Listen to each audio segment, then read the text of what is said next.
Como ya vimos, hermanos, humillarse bajo la poderosa mano de Dios es dar gloria a Dios en el reconocimiento de su justicia, bondad y misericordia en medio de su castigo. Y es también a la vez el consecuente reconocimiento de nuestro pecado y de nuestra naturaleza caída. Pues hermanos, humillarse bajo la poderosa mano de Dios no es que en el tiempo de la felicidad y en el tiempo de la fiesta alguien se siente sobre sus talones y levante sus manos y diga: Señor, me humillo delante de ti.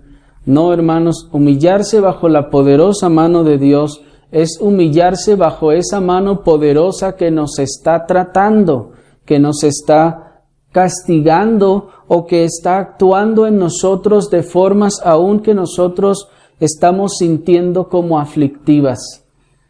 Humillarnos pues bajo la poderosa mano de Dios es nosotros reconocer que Él es justo cuando nos está castigando, reconocer que Él está siendo bueno cuando nos está castigando, es reconocer que Él está siendo misericordioso cuando nos está castigando, pues como veíamos, hermanos, es un acto de misericordia el castigo.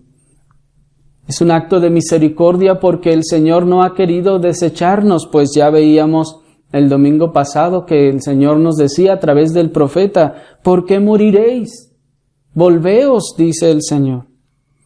Y es humillarse bajo la poderosa mano de Dios también el hecho de que nosotros reconozcamos en medio de ese trato aflictivo de Dios nuestro pecado y nuestra naturaleza caída, que nosotros hemos pecado contra Dios y que Dios está siendo justo con esto que está ocurriendo.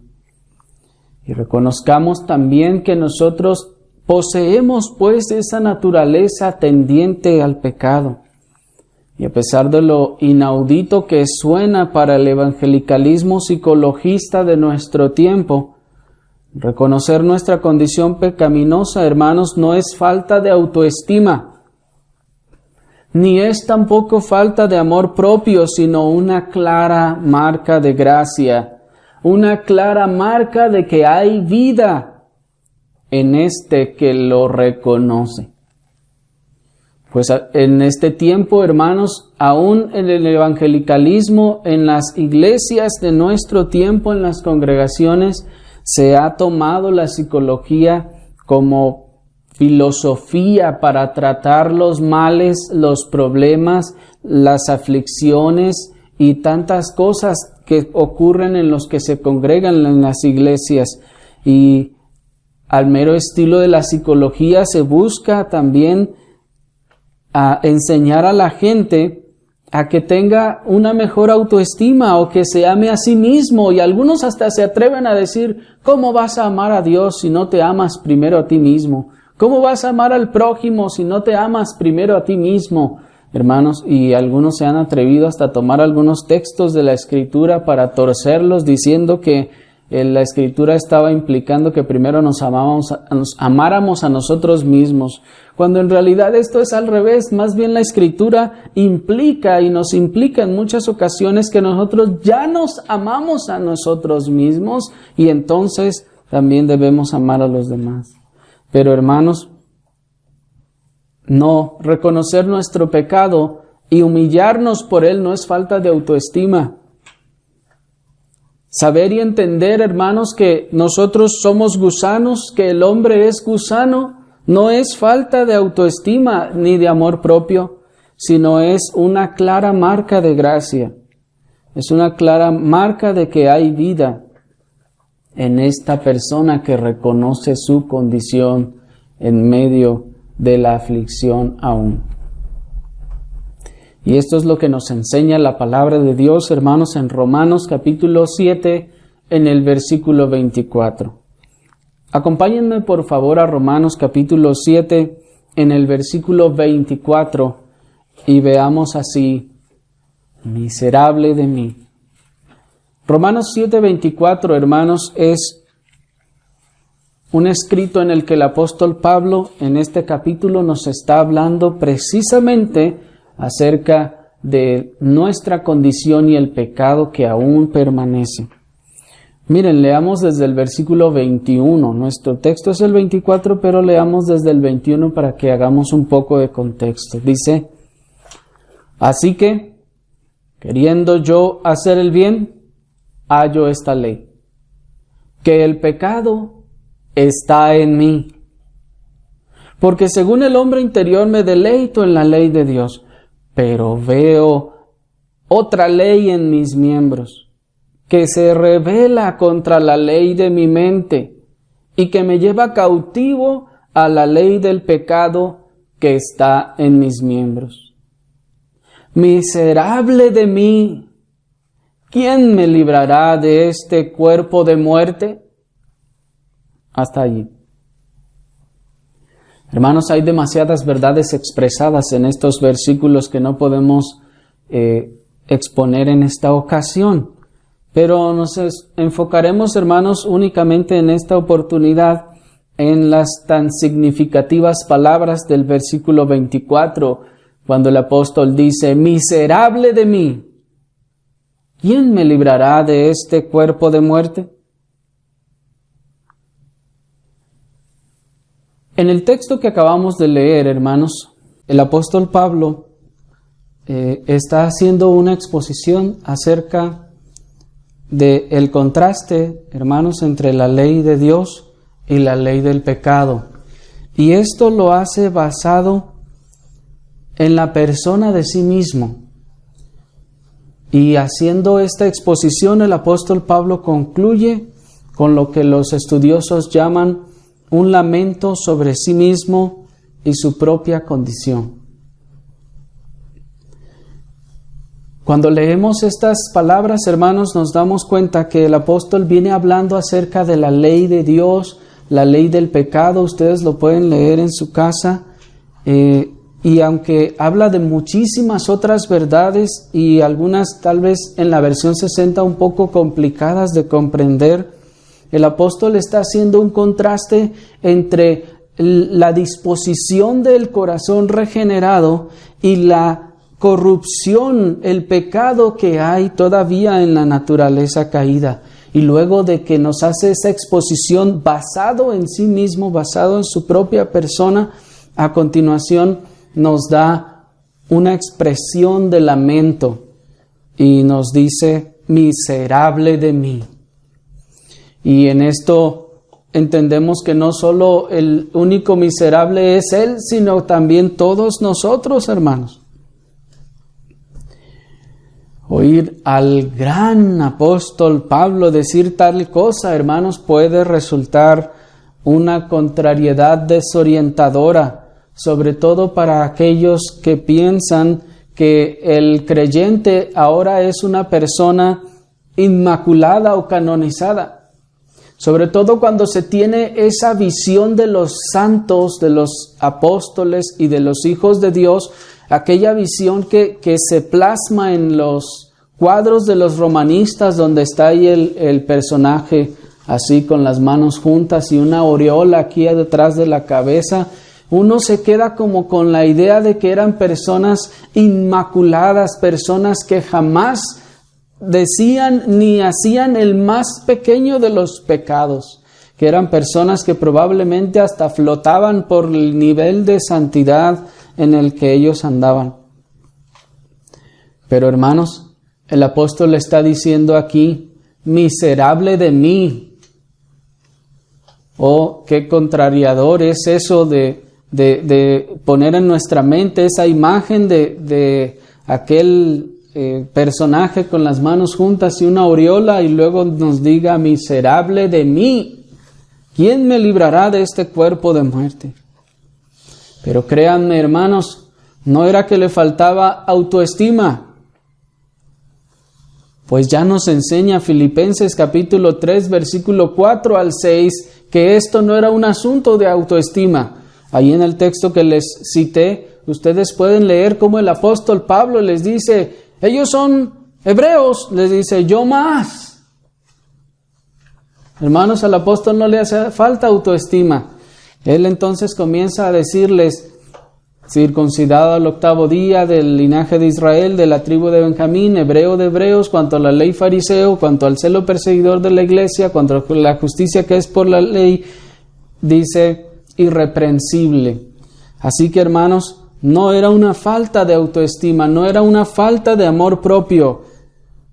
El lamento confesional que exclama el apóstol Pablo no es otra cosa que el reconocimiento de su corrupción moral, siendo despreciada y aborrecida por su corazón regenerado. Les voy a leer nuevamente estas palabras, hermanos, pues son importantes. El lamento confesional que exclama el apóstol Pablo no es otra cosa que el reconocimiento de su corrupción moral personal, siendo despreciada y aborrecida por su corazón regenerado. Es un lamento, sí, el apóstol se está lamentando sobre sí mismo, se está lamentando sobre su propia condición, pero es a la vez también una confesión. Por eso decimos que es un lamento confesional, porque es a la vez una confesión y él está diciendo: soy un miserable. Es decir, no solo se está lamentando de serlo, lo está reconociendo. Lo soy, sí, es una confesión, pero es una confesión lamentosa. Y esta exclamación, hermanos, es producto del reconocer esta corrupción moral en sí mismo. Pero debemos ver claramente cómo este lamento, hermanos, es el desprecio, es el rechazo y es producto del aborrecimiento de esa corrupción que él ha hallado ahora en su ser. ¿Se dan cuenta?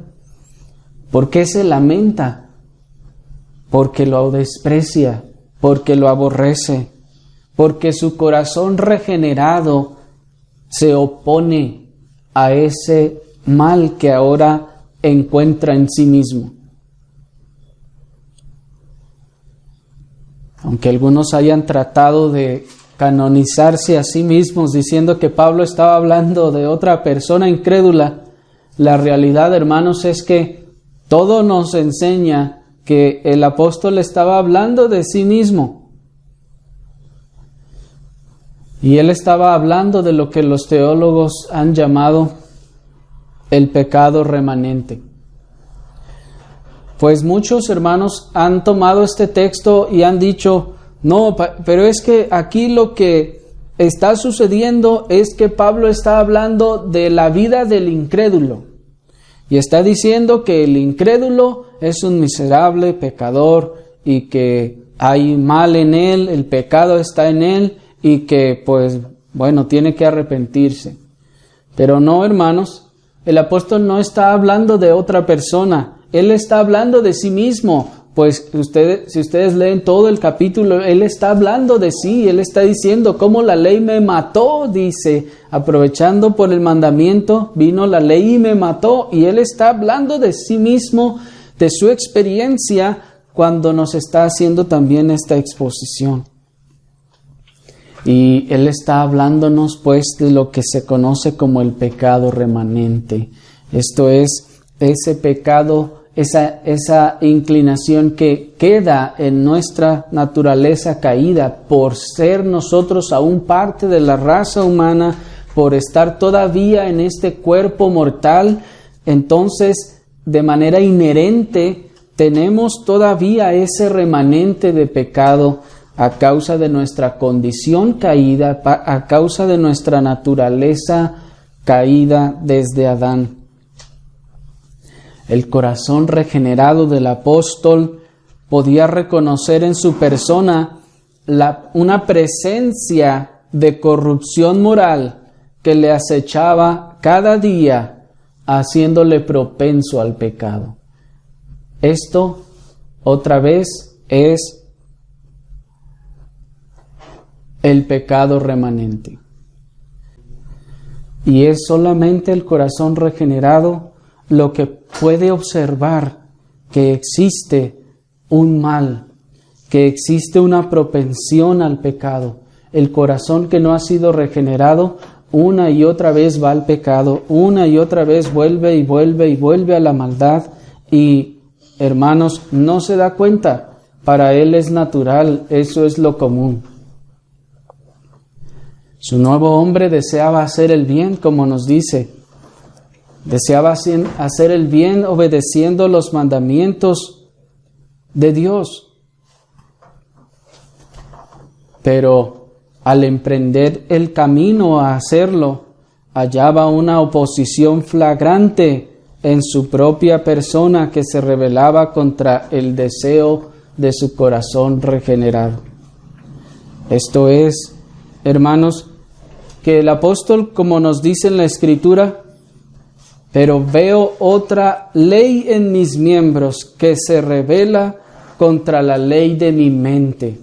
Cuando dice la ley de mi mente, no se refiere a la de los pensamientos en sí mismos, sino está hablando ahora de esa mente regenerada, ese corazón regenerado, que ahora, como ese nuevo hombre, desea hacer el bien, desea obedecer a los mandamientos de Dios, y entonces emprende el camino a hacerlo, y cuando comienza a hacerlo, nota esa oposición de su naturaleza, de su corrupción.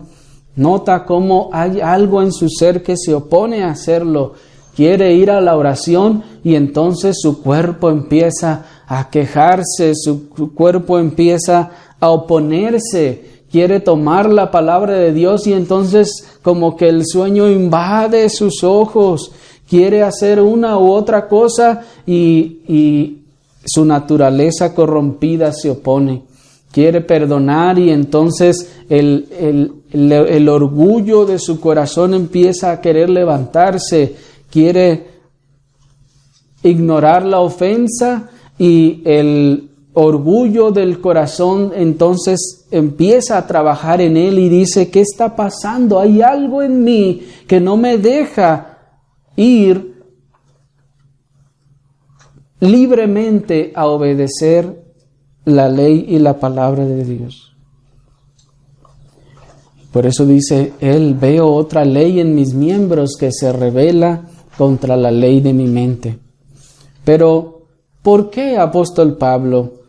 ¿Por qué algo en nosotros se opone a esa bendita y santa ley de Dios? Pues es una ley buena, justa y santa. ¿Por qué hay algo que se opone en nosotros? Y el apóstol nos responde y nos dice, hallo esta ley, que el mal está en mí. ¿Por qué es que se opone nuestra naturaleza caída? Porque hay mal en nosotros. Hermanos,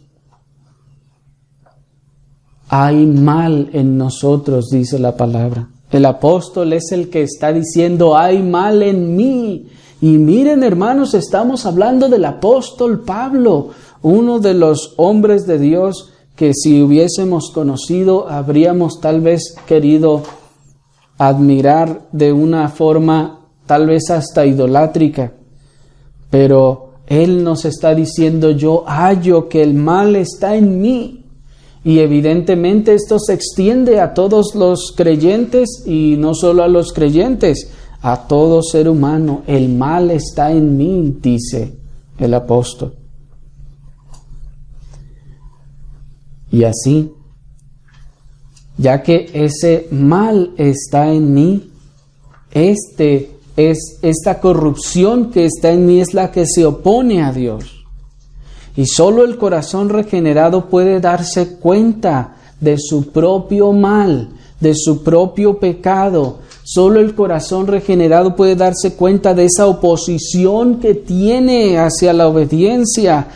El corazón regenerado es el único que puede darse cuenta de su propia corrupción y no solo darse cuenta, sino aborrecerla y aborrecerse a sí mismo. Porque, como les decía, el corazón que no es regenerado está acostumbrado a vivir así, está acostumbrado al pecado, está acostumbrado a la maldad, no siente que esté haciendo mal, le parece que eso es natural, le parece que eso es lo que todo el mundo hace y que no hay necesidad de por qué alguien se lo esté recriminando. Y cuando alguien que ha hecho algún gran mal, descarado, flagrante, evidente, se le hace ver, en el mejor de los casos puede solo reconocerlo y decir, bueno, pues la regué, me equivoqué.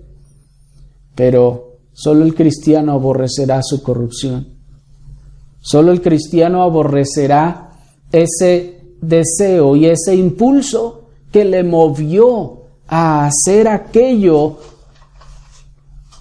que trajo el mal. Es decir, el cristiano, hermanos, no solo aborrece, se avergüenza y se duele del mal o del producto del pecado, sino de la corrupción que le mueve al pecado. ¿Sí me explico? El creyente, pues, entonces, a través de ese corazón regenerado que Dios le dio, puede aborrecer su propia corrupción, ver cómo su orgullo se levanta y aborrecer ese orgullo en sí mismo, adentro de sí mismo. Lleven al ciego al asqueroso basurero y díganle cuál horrible es. Y en el mejor de los casos les responderá, pues, si tú lo dices, pues tal vez sí será. ¿Por qué? Porque él no puede verlo. Por más que se lo describan, mira, allá hay un montón de basura putrefacta, mira, allá hay hasta algunos gusanos, mira, allá hay un cadáver de un animal muerto. Es horrible lo que está observándose aquí. Y el ciego, ¿qué dirá? Pues, bueno, pues para mí es igual que en todas partes. ¿Por qué? Porque está ciego y no puede ver. Y así el que no puede ver su pecado, muéstrenle toda la maldad y cuán horrible es, y le va a parecer lo mismo que se ve en todas partes. Y le va a parecer, le va a decir, pues es que así es, estamos ya en otros tiempos, esto es lo normal. Pongan al sordo frente a las turbinas de un avión y les dirá que el taparse los oídos o alejarse de allí es una reacción exagerada, porque él no puede oír. Y si ustedes se tapan los oídos al estar oyendo el ruidajo de la turbina y se apartan mejor porque no lo soportan, él les va a decir, ¿qué traen? Eso es exageración. Así el que está en su pecado, que no tiene vida, que no ha nacido de nuevo, le parece exageración todas las cosas que el creyente ve a través de la Escritura como un pecado en sí mismo. Así que no se trata de un reto, que tú que te crees bueno te esfuerces y te empeñes para que puedas decir, pues sí, soy medio pecador, pues todos somos pecadores, ¿verdad? O que llegases a decir, bueno, sí, soy miserable, pues. No, es la reacción natural de llevar a un ser vivo al muladar. Niños, ¿saben qué es un muladar? Un muladar es como una fosa séptica, pero muy, muy grande. La fosa séptica, pues es una fosa, está en lo profundo, pero el muladar, hermanos, está en lo abierto, en donde se lleva toda la suciedad y todo el excremento, ya sea de los animales o de las personas. Y si ustedes, hermanos, llevan a una persona viva a ese lugar, su reacción será natural, despreciará de manera natural ese lugar. Y no se trata entonces de que se esfuerce para reconocer cuán feo es o cuán malo es. No, hermanos, se trata de que al estar vivo, la reacción natural es despreciar ese lugar. Porque todos sus sentidos están funcionando correctamente. Y entonces puede reconocer lo malo y lo bueno, lo que huele bien y lo que huele mal. Y puede entonces, en consecuencia, reaccionar asqueado a estas cosas. Cuando la nueva criatura descubre o destapa una de las cloacas de su personalidad o de sus hábitos o de sus pasatiempos o de su conducta, halla invariablemente que el pecado está en mí, dirá. Pues la nueva criatura, al observar esos males en su personalidad, no dirá, pues así soy yo, ese es mi carácter, así he sido siempre y así me moriré. No, hermanos, la nueva criatura no puede decir así nací y así me moriré. La nueva criatura ve esos defectos y esos males en su personalidad y los aborrece y dice, de verdad entonces hay mal en mí. Observa sus hábitos y observa sus pasatiempos, observa su conducta y halla invariablemente que hay pecado en su persona. Y la consecuencia inmediata, hermanos, de observar este pecado es avergonzarse. La consecuencia necesaria inmediata de este pecado, de mirar este pecado, es aborrecerse a sí mismo. Es avergonzarse, dolerse, lamentarse y aborrecerse a sí mismo. Y es entonces cuando puede decir, cuán miserable soy. Pues ya que puede ver su pecado, ya que puede ver cuán malo es, ya que puede ver cuán horrible es, entonces ahora puede dolerse y lamentarse y reconocer cuán miserable soy.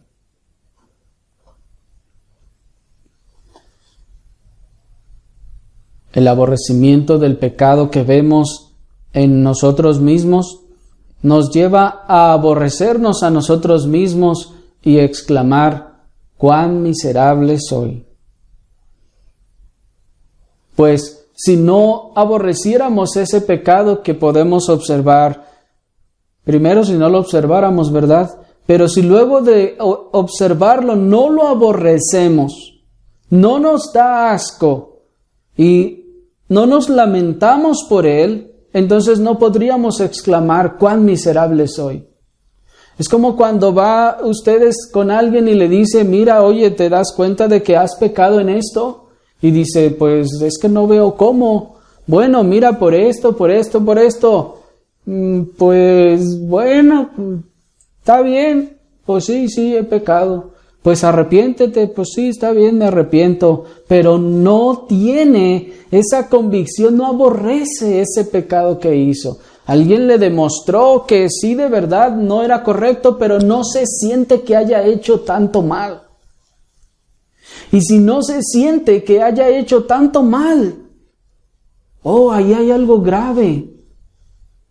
Ahí hay algo muy grave. Si no puede aborrecer su propio pecado y no puede decir, soy un miserable asqueroso, mira cómo pude hacer estas cosas, entonces eso está señalando que no hay vida en su persona. No puede ver su pecado, está ciego. Y no puede lamentarlo, está muerto. No puede entonces decir, cuán miserable soy. ¿Pero qué significa la palabra miserable? Bueno, Apocalipsis capítulo 3 versículo 17 nos da una definición, un poco sobre la definición o palabras semejantes que nos pueden ayudar a entender lo que es ser miserable. Dice Apocalipsis 3:17, porque tú dices, yo soy rico y me he enriquecido y de ninguna cosa tengo necesidad. Y ahora viene el contraste. Y no sabes que tú eres un desventurado, miserable, pobre, ciego y desnudo. ¿Qué es ser miserable? Lo opuesto de ser rico, lo opuesto de el orgullo de decir que no necesito ninguna cosa. Y además dice el Señor que es una desventuranza, es ser pobre, es ser ciego y desnudo. ¿Qué es ser miserable? Miserable pues es ser pobre. Miserable es ser despreciable. Así cuando el cristiano aborrece su pecado puede decir, cuán despreciable soy. ¿Qué ser tan despreciable soy yo? Miserable también significa o incluye la perversidad. Es decir, miserable también es ser perverso, canalla, vil e inmundo. Por eso es el creyente que puede ver su propio pecado y su propia maldad, el único que puede decir, inmundo soy. ¡Qué inmundo soy! ¡Cuán miserable, cuán despreciable soy! ¡Cuán perverso soy! ¡Cuán vil e inmundo soy yo! Eso solo lo puede decir el cristiano verdadero, cuyo corazón ha sido regenerado. Porque el otro, en el mejor de los casos, reconocerá que no ha hecho bien o reconocerá que hizo mal. Pero solo el corazón que ha sido regenerado para que pueda ver el pecado como Dios lo ve, entonces puede decir esto de sí mismo. ¿Y dónde cabe ahí entonces la autoestima? ¿Dónde cabe allí el amor propio? Todo esto, hermanos, queda descartado ante la abominable vista de nuestra condición, de nuestras corrupciones y de esa tendencia que tenemos en nosotros que nos orilla una y otra vez al pecado. El creyente es capaz entonces de aborrecerse a sí mismo y con ello humillarse bajo la poderosa mano de Dios. El creyente es capaz de aborrecerse a sí mismo y humillarse entonces bajo la poderosa mano de Dios.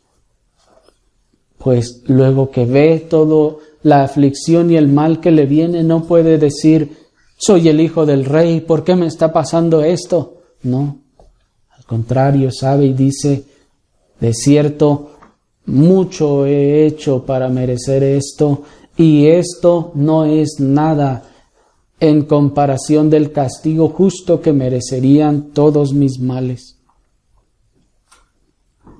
El creyente es capaz, pues, de aborrecerse a sí mismo al oler el hedor de sus corrupciones y la podredumbre de su pecado. Pues está vivo y puede oler su propia corrupción y la propia podredumbre de su pecado, y entonces puede clamar ser liberado de él y decir, como decía ahora el apóstol, ¿quién me librará de este cuerpo de muerte? ¿Qué es lo que lleva al apóstol a decir, ¿quién me librará de este cuerpo de muerte?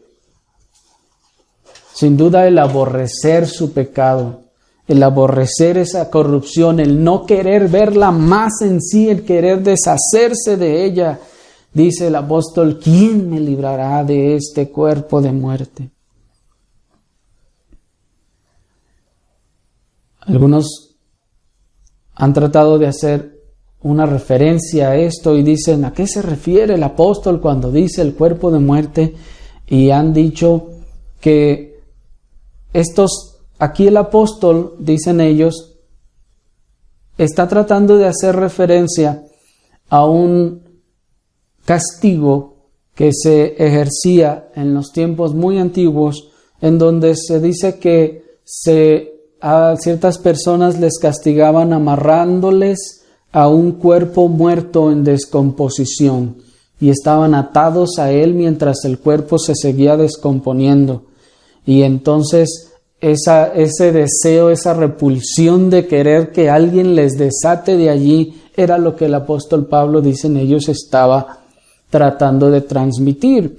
Pero la referencia pues que se hace a este castigo que solían infringir los tiranos, hermanos, aunque podría colaborar con la idea de la repulsión del pecado en nosotros, no hace justicia a la acción divina ni a la acción humana. Es decir, esa figura de ese preso que amarraban a un cadáver muerto nos puede tal vez ayudar o puede colaborar a entender la idea de la repulsión del pecado y del hecho de querer deshacerse de él. Pero no es una idea correcta o completa, porque no hace justicia ni a la acción divina ni a la humana. ¿Por qué no hace justicia a la acción divina? Porque Dios, sin duda, no es un tirano. Y esto lo hacían, hermanos, los tiranos. Dios, sin duda, no es un tirano que ataría a nosotros la corrupción de otro.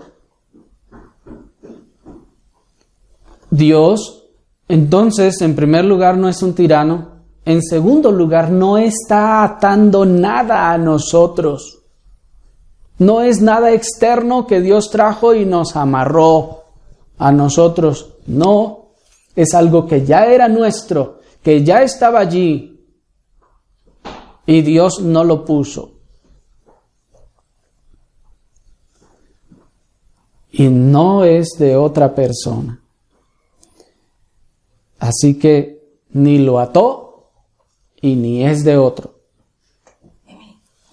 Pero alguien se preguntará, ¿por qué Dios dejó en el creyente este remanente de pecado? ¿Por qué no lo quitó cuando nos salvó? Bueno, hermanos, la respuesta es para hacernos bien. ¿Por qué Dios no quitó este remanente de pecado nuestro? La respuesta es para hacernos bien. Recuerden ustedes, hermanos, que Dios es bueno y Dios no puede hacer ni un solo mal. Dios no puede obrar ni actuar haciendo mal a nada ni a nadie. Y entonces debemos entender que Él estaba haciendo bien. Incluso aunque no entendiéramos qué bien ni cómo, lo que la Escritura nos enseña es que Dios es bueno y que Dios no puede actuar en prejuicio de nadie o en perjuicio de nadie. Así que entonces debemos entender Dios hizo bien. ¿Cómo? Todavía no lo sé o todavía no lo entiendo. Yo espero el Señor me ayude y lo entenderé. Pero entre otras muchas cosas por las cuales, hermanos, podemos entender que Dios obró que este pecado remanente permaneciera en nosotros y podría ser para recordarnos, por ejemplo, su obra y lo que ha hecho en nosotros. Para recordarnos de dónde nos sacó y de cuáles tremendas y horribles corrupciones nos sacó. Para también tratar, hermanos, con nuestro carácter y también para humillarnos y volvernos a Él. Pues solamente el cristiano, hermanos, cuando ve este pecado es capaz de humillarse. Pues, hermanos, la vista de este pecado y esta maldad nuestra nos lleva y nos conduce a la humillación. Así pues, les decía que esta figura de decir que el apóstol Pablo estaba tratando de hacer referencia a aquellos presos a quienes ataban un cuerpo muerto no es del todo completa o apropiada, es porque les decía que en primer lugar Dios no es un tirano y Dios no está atando a nosotros nada, ni esto es en segundo lugar algo que no es nuestro. Y aunque ciertamente, como nos dice el texto, la corrupción no está en nuestro corazón, es decir, en esa nueva criatura, sino en sus miembros, la naturaleza pecaminosa o carnal, aún esto es parte de sí mismo. Si notaron, el apóstol nos dice, pero hallo otra ley en mis miembros. ¿Se dan cuenta? Que se revela contra la ley de mi mente. Esto es, con la mente, decíamos, el apóstol Pablo está hablando de esa criatura regenerada, de esa mente renovada por la palabra de Dios. Pero con sus miembros se está refiriendo a la naturaleza pecaminosa o carnal. Y toda esta es parte de sí mismo. Así que no es que nos están amarrando el pecado de alguien más y mira qué feo es el pecado de aquel otro que se está descomponiendo. No, ese es el nuestro. Porque el que estaba atado no se aborrecía a sí mismo, aborrecía al cuerpo que ataron a él. En cambio, el creyente al ver su propia condición sabe que es él mismo. Y entonces puede ser contrito y puede, como aquel publicano, golpearse a sí mismo. Ya no golpea al cadáver el del otro, a sí mismo se golpea. Y así pues, la expresión cuerpo de muerte es un hebraísmo, hermanos. Es un hebraísmo que denota un cuerpo mortal en su tendencia al pecado o a la muerte. Esto es, cuando dice cuerpo de muerte, está diciendo un cuerpo que va a la muerte, un cuerpo cuya característica principal es que va a morir y que tiende siempre al pecado. Se refiere a los principios corruptos del hombre, a las inclinaciones corruptas del hombre. El cuerpo de muerte se refiere a los afectos carnales corrompidos y malvados que conducen a la muerte eterna. Así, este cuerpo de muerte del que el apóstol desea ser librado y del que también todo creyente desea ser librado es, hermanos, esa corrupción de la naturaleza caída. Ese pecado remanente que permanece en nosotros y que Dios dejó en su infinita sabiduría también para hacernos bien, para, como les decía, humillarnos y volvernos a Él.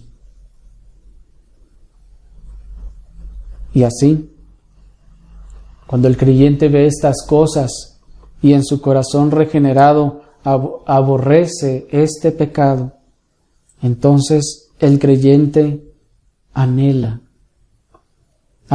el día en que pueda ser libertado de este cuerpo de muerte. El creyente anhela el día en que una vez más,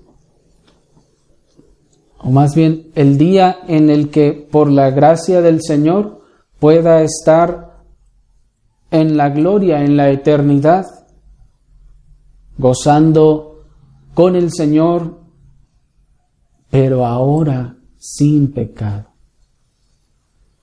Pues hermanos, tal vez debo recordarles que en la eternidad no habrá pecado. Allá en la eternidad, hermanos, se acabará el pecado, pues en esos cuerpos incorruptibles a los que seremos transformados no habrá cabida para el pecado. Se acabará el pecado.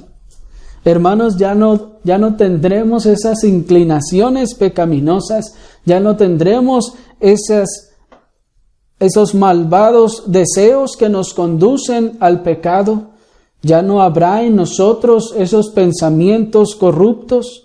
Ya no habrá en nosotros ese orgullo malvado y esa inclinación, hermanos, al mal.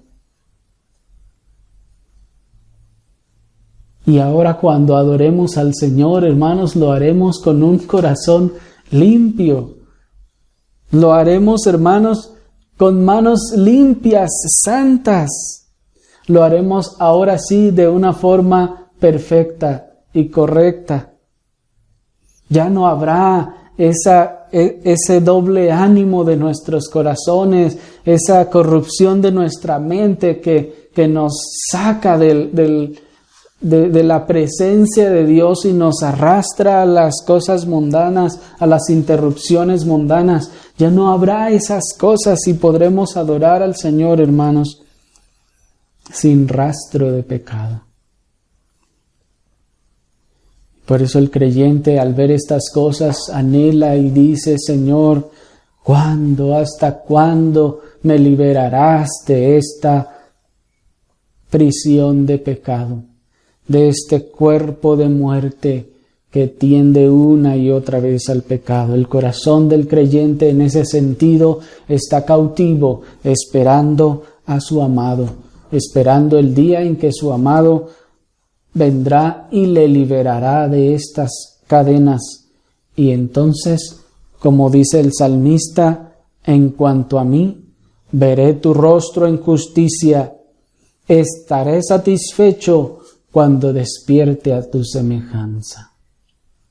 Qué maravilloso será eso, hermanos, que veremos su rostro en justicia. Y dice el salmista y en el Salmo 17:15, estaré satisfecho cuando despierte a tu semejanza.